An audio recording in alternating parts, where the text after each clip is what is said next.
जी sir आ रही है। पहले हमने किया लासो टूल जो फ्री हैंड काम करता है, पॉलीगॉन लासो टूल कॉर्नर्स पे काम करता है, और मैग्नेटिक लासो टूल कलर में डिफ्रेंशिएट करके काम करता है। उसके बाद ना जो 2022 या 2021 यूज करते हैं उनके पास यहाँ पे 3 टूल्स होंगे। यहाँ पे मैंने 2019 ओपन किया हुआ है, तो यहाँ पे यानी 2019 2020 में था मेरे ख्याल से, लेकिन 2019 में नहीं था। वो जिनके पास नहीं है वो भी कैसे यूज कर सकते हैं वो भी बता दूंगा, और साथ ये टूल्स है, यानी 3 सिलेक्शंस के और टूल्स हैं। सबसे पहले है जो 2022 यूज करते हैं उनके पास तो ऑब्जेक्ट सिलेक्शन टूल आ रहा होगा ना, लेकिन यहाँ पे है quick selection tool. Quick selection tool कैसे काम करेगा? क्विक सिलेक्शन टूल कैसे काम करेगा कि क्विक सिलेक्शन टूल भी कलर्स की बेस पे ही काम करता है। इसकी शॉर्ट की W है जो सामने लिखी हुई है यहाँ पे। ये क्विक सिलेक्शन टूल भी कलर्स की बेस पे ही काम करेगा, लेकिन इसका काम करने का तरीका और है। वो तो 2 कलर्स के दरमियान में एक पॉइंट लगाता था ना, मैग्नेटिक लासो टूल 2 पॉइंट्स के दरमियान में 2 कलर्स के दरमियान में एक पॉइंट लगाता था। लेकिन ये ऐसे काम करेगा कि अब इसकी पहले ये कुछ ऑप्शंस हैं, लेकिन काम कैसे करेगा पहले वो बात कर लेते हैं। ये सर्कल की तरह काम करेगा, और इसका भी साइज ब्रश की तरह छोटा या बड़ा हो सकता है। वो कैसे होता है? एंटर के साथ स्क्वायर ब्रैकेट्स हैं। अगर आप लेफ्ट वाली प्रेस करोगे तो छोटा होगा, राइट वाली प्रेस करोगे तो बड़ा होगा साइज उसका। अब वो करता था एक दफा फिर से रिपीट कर दें। एंटर के साथ 2 बटन्स हैं स्क्वायर ब्रैकेट्स के, पी और एंटर के दरमियान कीबोर्ड पे देखें, वहां पे स्क्वायर ब्रैकेट्स हैं। अगर आप लेफ्ट वाली प्रेस करते हैं तो साइज छोटा करेगा, अगर राइट वाली देखते हैं यानी प्रेस करते हैं तो वो साइज बड़ा करेगा। इतना क्लियर है? जी सर। अब वो तो 2 कलर्स के दरमियान में एक पॉइंट लगा रहा था, ये क्या करता है, एक क्लिक किया, उसने उस तरह का जहां पे जितना उसको कलर मिलेगा वो सिलेक्ट कर लेगा। अब जरूरी नहीं है एक क्लिक करना, आप क्लिक करके ड्रैग कर सकते हो, वो सिलेक्शन कर देगा। क्लियर है? कलर्स की बेस पे ही उसने किया ना, जहां पे उसको जितना कलर सेम लगा उसने उतना सिलेक्ट कर लिया। इस टूल का नाम है क्विक सिलेक्शन टूल, और ये काम भी क्विकली कर रहा है। उसके बाद यहाँ पे कुछ ऑप्शंस हैं, मैं इसको कंट्रोल डी करके डी सिलेक्ट कर रहा हूँ फिर से। यहाँ पे मैं पहली ऑप्शन पे आ जाता हूँ, मैंने एक सिलेक्शन की और वो खुद ही दूसरे पे चला गया, क्योंकि उसको पता है एक सिलेक्शन से काम नहीं होगा, मल्टीपल सिलेक्शंस करनी पड़ेंगी। फर्स्ट सिलेक्शन पे यानी 1 सिलेक्शन जो है मैंने एक क्लिक किया, वो खुद ही दूसरे पे चला जाता है, क्योंकि उसको पता है ऐड करना है। और एक और चीज, अभी इसके सर्कल के अंदर कुछ भी नहीं आ रहा, जैसे ही मैं क्लिक करता हूँ प्लस का आइकन आ गया, यानी अब वो प्लस करेगा। और अगर मैं गलती से ये कुछ ज्यादा ऐड कर दिया, ये गलती हो गई मुझसे, यहाँ पे माइनस की ऑप्शन है, अब फिर आप क्लिक करके ड्रैग कर रहे हो, और ये उसने कुछ सेक्शन उसके साथ, और देखो मैं एजेस के साथ कर रहा हूँ, क्योंकि मुझे पता है कि अगर मैं ज्यादा उसको सिलेक्शन के अंदर ले गया तो वो फिर से माइनस कर देगा, यानी ऐसा कुछ कर देगा जो मैं नहीं चाहता। मुझे फिर से प्लस पे आना पड़ेगा, यहाँ से कुछ ऐसा। इतना तो क्लियर हो गया। अच्छा, सिलेक्शन का काम वही है, बस करने का तरीका इसमें अलग है। उसके बाद काम की स्पीड को बढ़ाने के लिए बाय डिफॉल्ट प्लस पे ही आता है, मैंने ये प्लस कर दिया।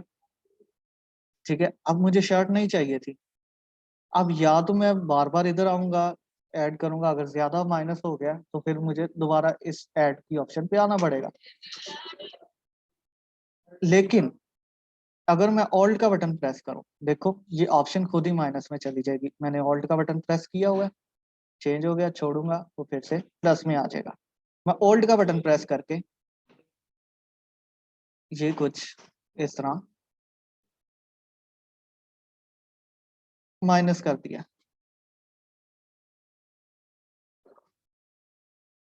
और गलती से मुझसे ज्यादा हो गया। जैसे ही मैं ऑल्ट का बटन छोड़ूंगा वो फिर से प्लस में आ जाएगा। फिर मैं अपने हिसाब से उसको ऐड या माइनस कर सकता हूँ। ये है इसकी ऑप्शंस। मैं फिर से कंट्रोल डी कर रहा हूँ। अभी यहाँ पे ना एक चेक लगा हुआ है, sample all layers. Sample all layers क्या करता है, एक दफा मैं, अभी तो ये एक ही सैंपल है, कंट्रोल जे कर लेता हूँ। कंट्रोल जे से मैंने कॉपी ले लिया, यानी कुछ ऐसा। अब मैंने ऊपर वाली लेयर को सिलेक्ट किया हुआ है, ऊपर वाली लेयर को सिलेक्ट किया हुआ ना, सैंपल ऑल लेयर्स है। अगर मैं हटा देता हूँ चेक, अब चेक हटाया हुआ है तो इसका मतलब वो इसी लेयर पे ही है ना। मैं अभी अगर इसकी सिलेक्शन करता हूँ, ये कुछ मैंने इसकी सिलेक्शन की, और ये मैं साथ दूसरे की भी अगर सिलेक्शन करता हूँ, एक मिनट, चेक नहीं था हटा, सॉरी, ये हटा दिया। ये सिलेक्शन की और साथ ही मैं दूसरे की भी सिलेक्शन कर लेता हूँ। जैसे ही मैं ये वेट कर दिया, इनका हो गया,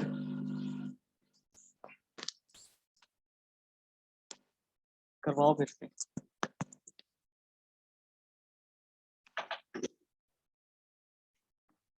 सर अगर इन दोनों को साथ में मूव करना हो तो ये इसी हालत में साथ में मूव हो सकते हैं?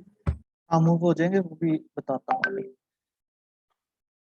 अभी ये देखो, इसको मैं ऐड कर रहा हूँ, ऐड तो हो गया, लेकिन जैसे ही मैं क्लिक छोड़ता हूँ वो फिर से इसके साथ आ रहा है, क्योंकि वो सारी लेयर्स का सैंपल नहीं ले रहा, वो सारी लेयर्स का सैंपल नहीं ले रहा। अगर मैं यहाँ पे चेक लगा देता हूँ तो इसके नीचे, जैसे अभी मैं एक और कॉपी ले लेता हूँ और इसको मैं यहाँ पे भी कर देता हूँ,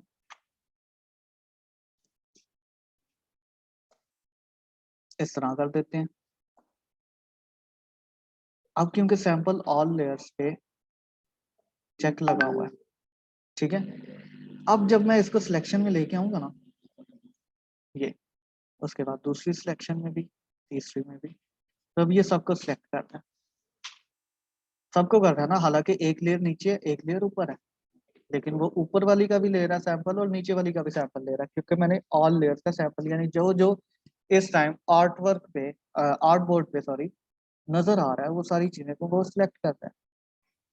एवन के जहाँ पे वो दोनों चीजें मिल रही हैं, उनकी सिलेक्शन भी उसने अलग नहीं की, तो उसने एक ही सिलेक्शन की है। यानी एक इमेज से वो दूसरी इमेज पे चला गया ना, कि नहीं गया। अब अगर मैं इधर कुछ भी करता हूँ, जैसे ब्रश, तो ये सारी लेयर्स के सैंपल के ऊपर कर रहा है,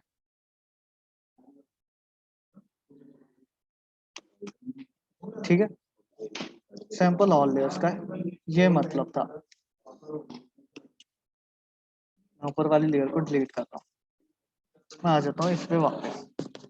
अब वहां पे ना एक आपको ऑब्जेक्ट सिलेक्शन टूल का मिल रहा था। ऑब्जेक्ट सिलेक्शन टूल जिनके पास है ना, वो क्या कर सकते हैं कि वो उस टूल पे रह के इस तरह एक बॉक्स बनाएंगे उस ऑब्जेक्ट के गिर्द। वो खुद ही, जैसे अभी इसने क्विक सिलेक्शन ने सिलेक्शन की थी ना उसके इर्द गिर्द, वैसे ही वो इसके गिर्द सिलेक्शन कर देगा। लेकिन जिनके पास ये ऑप्शन नहीं है, जिनके पास 2019 है, उनके पास एक ऑप्शन यहाँ पे आती है, क्विक सिलेक्शन टूल पे आओ, ये है सिलेक्ट सब्जेक्ट। आप क्लिक करो, आपको वो थोड़ा सा टाइम लेगा। ऑब्जेक्ट सिलेक्शन टूल भी टाइम लेता है, थोड़ा सा टाइम लेगा, वो आपको सिलेक्शन खुद ही करके दे देगा। जितने भी ऑब्जेक्ट्स हों, जितने भी ऑब्जेक्ट्स हों, वो आपको करके दे देगा। जैसे अभी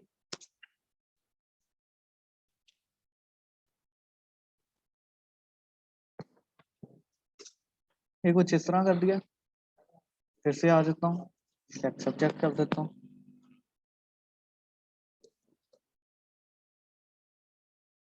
तो उसने फिर से दोनों को सिलेक्ट किया। क्यों? क्योंकि सैंपल ऑल लेयर्स है कि नहीं।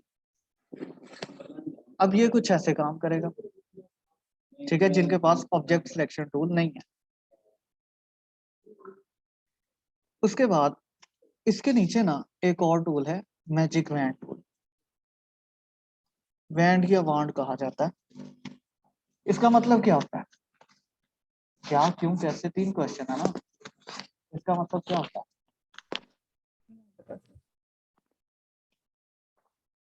हम्म? नहीं पता इसका। वैंड कहते हैं या वांड कहते हैं, एक्सेंट की ही बात है। कहते हैं छड़ी को। और मैजिक जादू, जादू की छड़ी, यानी हैरी पॉटर की। जी। अब ये जो जादू की छड़ी है, इसका आइकन भी जादू की छड़ी के जैसा है। ये क्या जादू करेगा? अब ये भी कलर्स की बेस पे ही काम करता है। मैं एक क्लिक करता हूँ, उसको जितना कलर नजर आएगा सेम, वो उसको सिलेक्ट कर लेगा। जैसे अभी मैं इसको कंट्रोल डी करके फिर से डी सिलेक्ट कर रहा हूँ, यहाँ पे सैंपल साइज की ऑप्शन आ रही है। अब यहाँ पे आ रहा है पॉइंट सैंपल, यानी जो पॉइंट, जिस पॉइंट पे मैं क्लिक करूंगा उसका वो सैंपल लेगा। सैंपल क्या होता है? पीस हो सकता है, या जिस तरह, जैसे नमूना। अच्छा है, नमूना यानी जो हम उसको दिखा रहे हैं उस तरह की चीजें। अब यहाँ पे सैंपल पॉइंट सैंपल आ रहा है, उसके बाद कुछ एवरेज आ रही है 3/3 की, और ये तो मैथमेटिकल कुछ वो मेजरमेंट्स टाइप है, आप पॉइंट सैंपल पे ही रखो। उसके बाद यहाँ पे टॉलरेंस आ रही है। टॉलरेंस का मतलब क्या बर्दाश्त करना। है? बर्दाश्त करना। आ, लेकिन इधर मैं कुछ और अल्फाज में समझाना चाहूंगा कि एक तरह से ना उसको लिमिट्स का बता देना। अच्छा, ये भी फेंक दीजिए ना, ये फेंक दिया।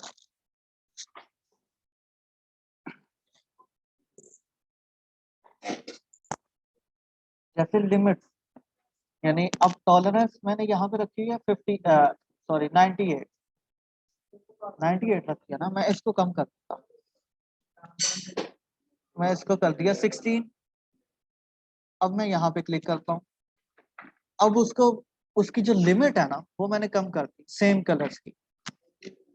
क्योंकि अब देखो आसमान है, उसमें बादल की वजह से कहीं पे लाइट ब्लू आ रहा होगा, कहीं पे डार्क ब्लू आ रहा होगा, कहीं पे शेड आ रहे होंगे, उसकी वजह से वो कलर बैलेंस थोड़ा सा ऊपर नीचे हो रहा है ना।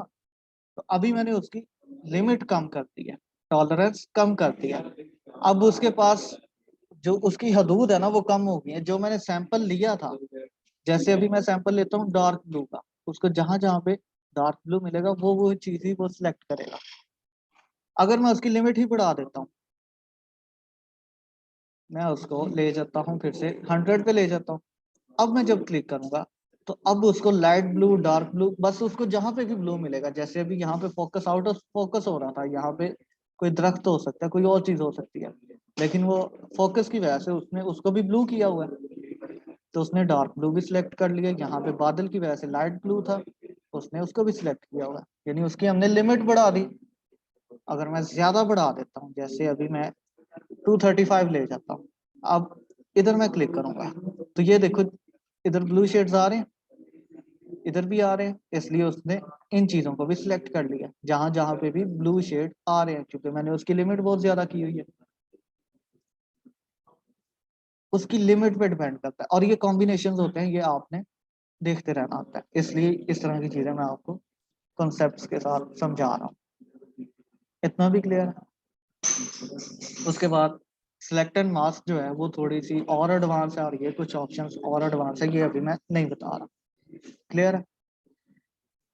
अभी तक का कोई क्वेश्चन है तो पूछो, और मुझे 2 मिनट देना सिर्फ।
अच्छा, अभी तक का कोई क्वेश्चन तो नहीं है? नहीं है? सिलेक्शन नहीं सर। क्लियर है? अभी तक मैंने आपको कितनी तरह की सिलेक्शंस बता दी? 4, 3, 7 और 3, 10। हाँ, उसको निकाल के देखना है ना कि मैं ना तुम्हें उसका वो भेजता हूँ, अहमद जवेद राना। तो इसको मैसेज कर दो और भेज दो।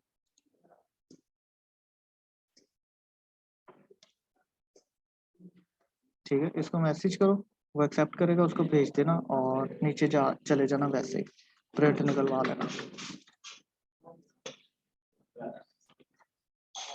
अच्छा, अभी 10 तरह की सिलेक्शंस की, लेकिन एक और सिलेक्शन होती है जो कि आपको इन फ्यूचर तंग करेगी और कभी ना कभी तो करेगी। वो शॉर्ट की से आती है, वो वैसे सिलेक्शन नहीं होती। यानी अभी जैसे ये रेड हो गया, अब इसको अगर मैं मूव करता हूँ, ये तो सारा ऐसे चलता है, यानी कुछ चीज मूव ही नहीं हो रही। उसके अलावा अभी यहाँ पे ब्लैक एंड व्हाइट कलर आ रहा है, मैं ब्रश करता हूँ तो ये तो रेड कलर दे रहा है, हालांकि कहीं पे भी रेड कलर नहीं है, तो ये इशू करेगा। ये आता कैसे है? कभी ना कभी गलती से आपसे क्यू का बटन प्रेस हो जाएगा। सिंपल क्यू का बटन प्रेस करो ना, तो ये इस तरह की सिलेक्शन आ जाएगी, आपके पास रेड कलर की लेयर्स आ जाएगी। उसके बाद जहां पे भी आप ब्रश करोगे, जैसे अभी मैंने इसकी आंखों पे ब्रश कर दिया, या फिर मैं इसके चेहरे पे ही ब्रश कर देता हूँ।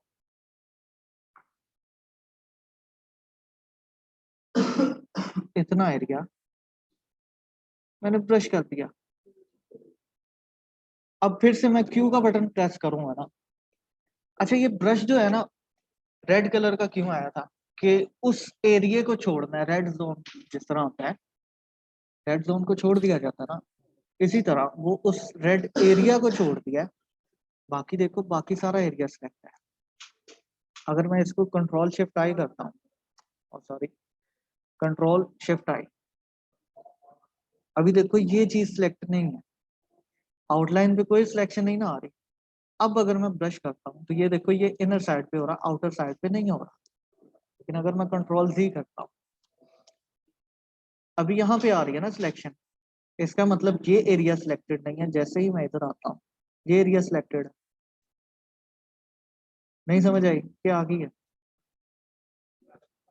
क्योंकि अब आउटलाइन ये आ रही है ना, आउटलाइन ये आ रही है, तो इसका मतलब ये एरिया छोड़ा हुआ है और ये एरिया है जो सिलेक्शन के अंदर आ रहा है। नहीं समझ आई तो पूछो। अरे एक दफा फिर से बता दें।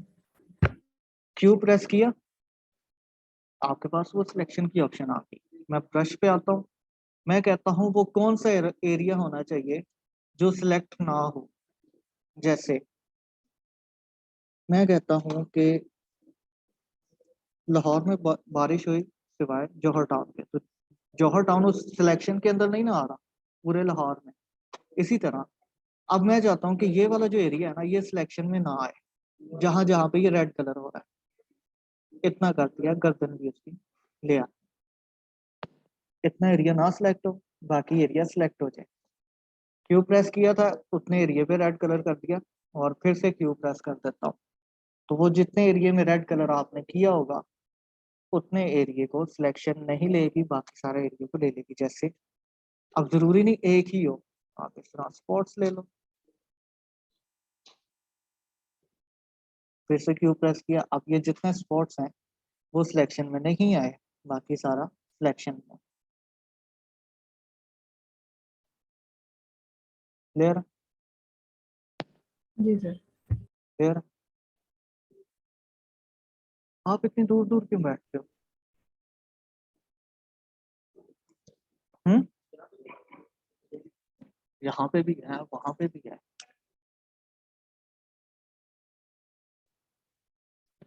अच्छा, सिलेक्शन से रिलेटेड अभी तक क्लियर हो? उसके बाद एक छोटा सा टूल है क्रॉप टूल। वैसे बनता तो नहीं है करवाना, लेकिन करवा देते हैं क्योंकि क्रॉप टूल तो आप मोबाइल में भी यूज कर करके आपको पता होगा कैसे यूज किया जाता है। क्रॉप टूल की शॉर्ट की है सी, सी फॉर क्रॉप करता है ना, सी प्रेस करो क्रॉप टूल आ जाएगा।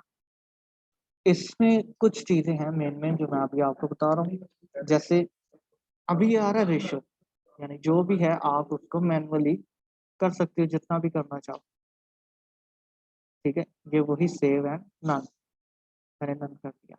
उसके बाद कुछ रेशियोज हैं, यानी हाइट एंड विड्थ। हाइट आप अपनी मर्जी की दो, विड्थ आप अपनी मर्जी की दो। जैसे मैं कहता हूँ 100, तो ये 100 पिक्सल की ही आ रही है, ठीक है।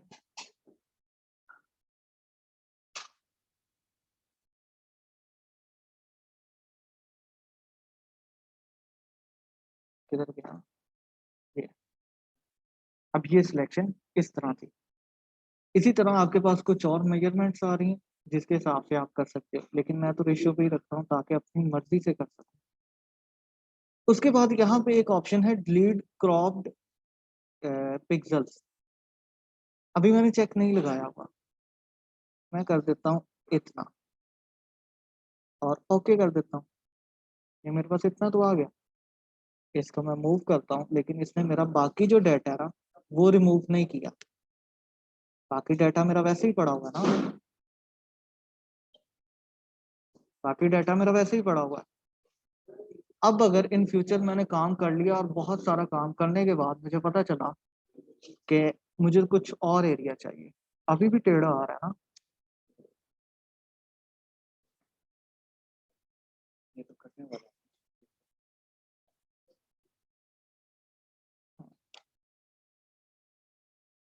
बेहतर है। और ये दोनों बराबर कर दिए थे, ये लाइन भी उसके हिसाब से ही किया था, बेहतर है, कर सकता है। हाँ ये चीजें, ये देखो ना ब्रीथिंग स्पेस थोड़ी सी ये आगे आ सकती है। उसके बाद ये तो ठीक है, ये भी थोड़ी थोड़ी आगे करनी चाहिए थी। यानी अगर मिसाल के तौर पे यहाँ पे 100 पिक्सल है और यहाँ पे मुझे लगता है कि 80 पिक्सल है, थोड़ा सा फर्क है। इसी तरह अब जब यहाँ पे 100 पिक्सल दे रहे हो तो यहाँ पे भी 100 पिक्सल होने चाहिए, ठीक है। और ये इस तरह क्यों आ रहा है? यस, पिक्सल में ये लोगो पिक्सलेट हुआ है और ये भी पिक्सलेट हुआ है, तो लोगो आपके पास पड़ा तो वही है। अच्छा ये आप दोबारा लिख सकते हो ना, ये दोबारा लिखो। अच्छा ये जहाँ पे आइकन्स लगे हुए हैं ना, ये आइकन भी चेंज कर दो। ये आइकन मैंने चेंज किया है, ये चेंज करो, ये मैं आपको देता हूँ। ये भी आपने दोबारा लिखना है, ये चेंज किया है, वो तो दिख रहा है ना। ये आपने दोबारा लिखना है, ये चेंज करना है, ये लोगो चेंज करना है और ये दोबारा लिखना है। और स्पेस मैं अभी लोगो भेज रहा हूँ।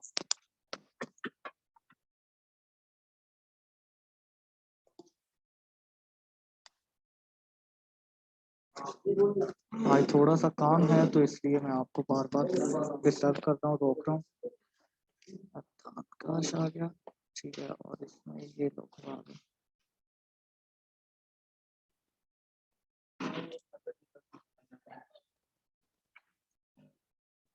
अच्छा यहाँ पे मैं अगर इन फ्यूचर मुझे, यानी थोड़ा सा मैंने काम कर लिया और उसके बाद मुझे लगा कि नहीं मुझे बाकी इमेज भी चाहिए, तो मैं लेके आ सकता हूँ, ठीक है। अगर मैं यहाँ पे डिलीट क्रॉप पिक्सल्स कर देता हूँ, अब जब मैं उसको क्रॉप करूंगा ना, ये इतना कर दिया, ओके कर देता हूँ, बाकी उसने रखा ही नहीं, डिलीट कर दिया, उसने डाटा ही नहीं रखा। क्लियर है? इसको मैं कट कर रहा हूँ, इसलिए ये चेक भी आप हटा के रखना। इतना भी क्लियर है? उसके बाद एक मेन टूल है जो है टेक्स्ट टूल। टेक्स्ट टूल, इसको मैं कलर ही कर देता हूँ, ठीक है। अब ये तो आपको मैंने बताया हुआ, ऑल्ट बैक स्पेस से व्हाइट कलर हो जाता है, यानी फोरग्राउंड कलर हो जाएगा, पता है ना। अब ये जब मैंने एक तरह से ब्लैक पेपर ले लिए, यानी न्यू आर्टबोर्ड एक तरह से बन गया ना। अब टेक्स्ट टूल की शॉर्ट की है टी, टी प्रेस करो, आपके पास ये टेक्स्ट टूल आ जाएगा। इसमें 4 तरह के टूल्स हैं। अब सबसे पहला है हॉरिजॉन्टल टाइप टूल काम एक ही करता है, लेकिन बस थोड़ा सा वो करने का तरीका चेंज हो जाता है।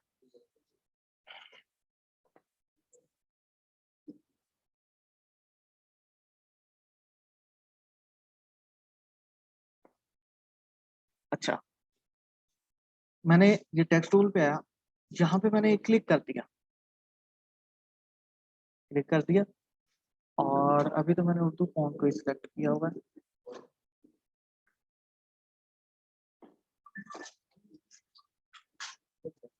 अब इसमें क्या क्या चीजें होती हैं वो पहले डिफाइन कर लेते हैं, और ये वाइट कलर है। अब कुछ चीजें कॉम्प्लिकेटेड होंगी आपके लिए, इसलिए फोकस करना है। ये जो टेक्स्ट टूल पहले क्लिक करने से आता है ना, ये वाला, ये डमी टेक्स्ट कहलाता है, डमी टेक्स्ट कहलाता है। उसके बाद अगर आप यहाँ पे देखो, इस टेक्स्ट पे हूँ मैं मूव टूल पे ही आ जाता हूँ, इस टेक्स्ट पे हूँ। अब यहाँ पे ये जो है ना, इसको कहते हैं फॉन्ट, यानी लिखने का स्टाइल, यानी उसके जो अल्फाबेट्स होंगे वो किस स्टाइल में होंगे, लिखने का स्टाइल। जैसे अभी ये सिंपल है, मैं यहाँ पे कर देता हूँ डांसिंग स्पिरिट, ये उसका लिखने का स्टाइल चेंज हो गया, और मैं इसका थोड़े से 200 कर देता हूँ ताकि सही से पता चले।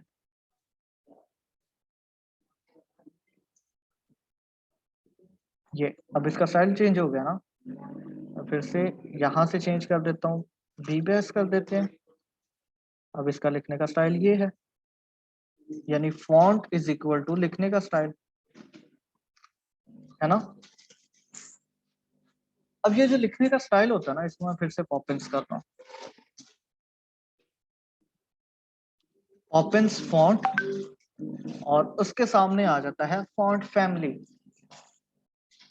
फॉन्ट फैमिली जैसे एक तरह से समझ लो कास्ट ही है, यानी खानदान का नाम जो होता है, यानी उस फॉन्ट का नाम पॉपिंस, उस फैमिली में मेंबर कितने हैं। अच्छा, ये जो फॉन्ट फैमिली होती है ना, ये थिकनेस और इटैलिक होने पे बेस करती है। इटैलिक जो थोड़ा सा टेढ़ा करके लिखा जाता है, जैसे अभी लाइट है, उसके बाद मैं इधर कर देता हूँ मीडियम, उसकी थिकनेस ज्यादा होगी, लिखने का स्टाइल वही है ना, थिकनेस ज्यादा होगी। तो उसके बाद अगर मैं इटैलिक करता हूँ तो ये थोड़ा सा इस तरह टेढ़ा लिखा जाता है, एक एंगल पे 75 डिग्री का एंगल होता है। इसी तरह आप ब्लैक, थिकनेस सबसे ज्यादा कर दी, और ब्लैक इटैलिक, यानी थिकनेस भी हो लेकिन थोड़ा सा टेढ़ा लिखा हो। इतना क्लियर है। फॉन्ट लिखने का स्टाइल, फॉन्ट फैमिली उसी स्टाइल में उसकी थिकनेस के कितनी वेरिएशन। अब कई फॉन्ट ऐसे भी हैं जिनकी फॉन्ट फैमिली है ही नहीं, जैसे अभी बीबीएस ओपन किया था, बीबीएस की कोई फैमिली नहीं है, एक ही है रेगुलर, सिंगल बंदा है वो, ठीक है। अब ये तो आ गया फॉन्ट फैमिली। अभी तो मैं नाम लिख रहा हूँ, आप सिंपल एरो पे क्लिक करो, आपने जो जो भी फॉन्ट इंस्टॉल किए होंगे, या फिर जो आपके पास पहले से सी में पड़े होते हैं, यानी कंप्यूटर के जो फॉन्ट्स होते हैं कुछ, या फिर अडोब के कुछ अपने फॉन्ट्स होंगे, वो आपको नजर आ रहे होंगे। अगर आपको कोई स्पेसिफिक चाहिए तो आप वो डाउनलोड करके इंस्टॉल कर सकते हैं, फॉन्ट, फॉन्ट फैमिली। उसके बाद यहाँ पे अगर आप आइकन देखो तो टी लिखा हुआ है, टी किस चीज को रिप्रेजेंट कर रहा है, टेक्स्ट को ही कर रहा है ना, लेकिन दोनों कैपिटल है, दोनों कैपिटल है, लेकिन एक का साइज छोटा है, एक का साइज बड़ा है। इससे क्या पता चलता है, फॉन्ट का साइज हम यहाँ से बड़ा कर सकते हैं। अगर आप यहाँ पे एरो पे क्लिक करो ना, तो आपको ये तो 72 तक मिल रहे होते हैं बाय डिफॉल्ट, लेकिन इसका जो ओरिजिनल साइज है ना, ये 1296 तक जाता है, 1296 तक। जैसे अभी 1297 में कर रहा हूँ, 1297, और एंटर कर देता हूँ। वो कह रहा है कि इससे बड़ा साइज नहीं हो सकता, मैक्सिमम साइज है 1296। अब अगर ये देखो, थोड़े थोड़े पॉइंट्स के बाद अगर वो लिस्ट बनाते हैं तो ये लिस्ट तो बहुत लंबी चली जाती, तो इसलिए बाय डिफॉल्ट उन्होंने 72 तक का रखा हुआ है। उसके अलावा अगर आपने कोई और साइज लेना है तो आप यहाँ पे लिख भी सकते हो, या फिर यहाँ पे स्क्रॉल कर सकते हो, स्क्रॉल डाउन करोगे नीचे को नंबर आएगा, स्क्रॉल अप करोगे नंबर अप जाएगा। इतना भी क्लियर है। मैं इसको फिर से 400 कर रहा हूँ, ठीक है। उसके बाद ये कुछ पैराग्राफ्स आ रहे हैं, इसको नहीं मैं अभी बताऊंगा। ये कुछ पैराग्राफ्स आ रहे हैं, पैराग्राफ की अलाइनमेंट, जैसे उर्दू की अलाइनमेंट कौन सी होती है, राइट के लेफ्ट,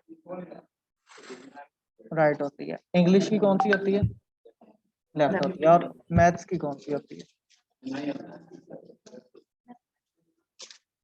वो डिपेंड करता है आप उर्दू में लिख रहे हो इंग्लिश में लिख रहे हो। अगर आप उर्दू मीडियम पढ़ते रहे हो तो आपके हिसाब से लेफ्ट है, अगर आप इंग्लिश मीडियम पढ़ते रहे हो तो राइट है। यानी मैथमेटिक्स तो वैसे और चीज थी, वैसे मैंने पूछ लिया आपसे। अब ये अलाइनमेंट होती है, जैसे मैंने इसको डिलीट किया अभी